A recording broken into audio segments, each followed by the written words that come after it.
Do you ever stock your labs in my chart and then you look at them and you really have no idea what they mean? There's things highlighted in red, there's H's and L's, and then you completely panic because you think something's really wrong. Oftentimes providers just tell you, oh, hey, your labs are great, but they don't take the time to review them with you. Well, I'm here to tell you how to interpret your own CBC. What is that? It's a complete blood count. Why is this important? Well, we use this for general health, but in the cancer world, this is super important for us to determine if you're eligible to get your chemotherapy or cancer-directed therapy.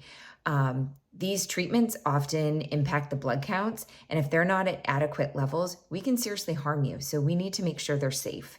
So this is what a CBC looks like. If you print it out, yes, I highlighted it, I wrote all over it, and we're gonna review in detail. So we have the white blood cells, which fight infection, the red blood cells, which circulate oxygen, the hemoglobin, which is a protein that carries the oxygen, the hematocrit, which is the number of red blood cells, the platelets, which help you clot, and then you have the white blood cell that includes multiple different parts, and it's the neutrophils, lymphocytes, monocytes, basophils, and eosinophils. And these are important because they can help fight viruses and infection, and they react when you're having an allergic response. And we'll review that in a second. So the white blood cell, this is critical for your treatment.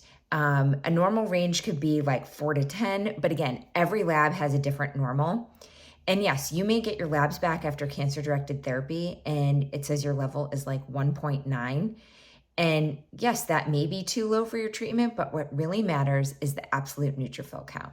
Again, the neutrophil is the part of the white blood cell that helps fight infection, and your absolute neutrophil count must be at least 1.5 or 1,500 typically to get chemotherapy. There are some drugs that make an exception, and if your absolute neutrophil count is 1,000 or above, then you can be treated. But again, it's at the provider's discretion.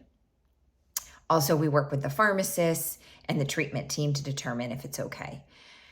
And then your hemoglobin, this will typically drop with a bunch of treatments. For women, normal range is 12 to 16. For men, it's 13 to 17. The hemoglobin can drop as low as 7, 6. This is typically when people are feeling very symptomatic. They're getting lightheaded, they're dizzy, they're short of breath, because again, remember, the hemoglobin carries oxygen in the bloodstream. So typically we'll transfuse if the hemoglobin is less than 8. But if you are symptomatic or if you have a cardiac condition, we can certainly transfuse at a higher level. I typically like to see people maintain their hemoglobin in the 9 to 10 range throughout treatment. Platelets are another critical key piece. As I mentioned, this is what helps you clot, and chemotherapy can knock the platelet count down and make you at higher risk of bruising and bleeding. That is not something we want to happen. So if your platelets are typically less than 100, a normal range of platelets is about 150 to 450 for any given lab. But if your platelets are less than 100, we'll typically hold therapy.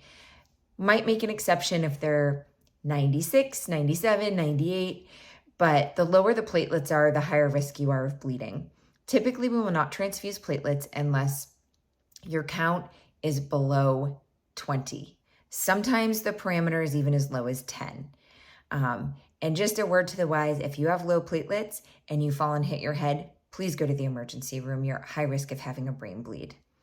And then the reason the differential is so important, as I talked about, is the neutrophils help fight infection. And if the neutrophils are too low, and then we give you chemotherapy on top of that and knock them to nothing, you can end up getting sepsis, which is like a blood infection, and end up in the hospital and potentially die. We do not want this to happen.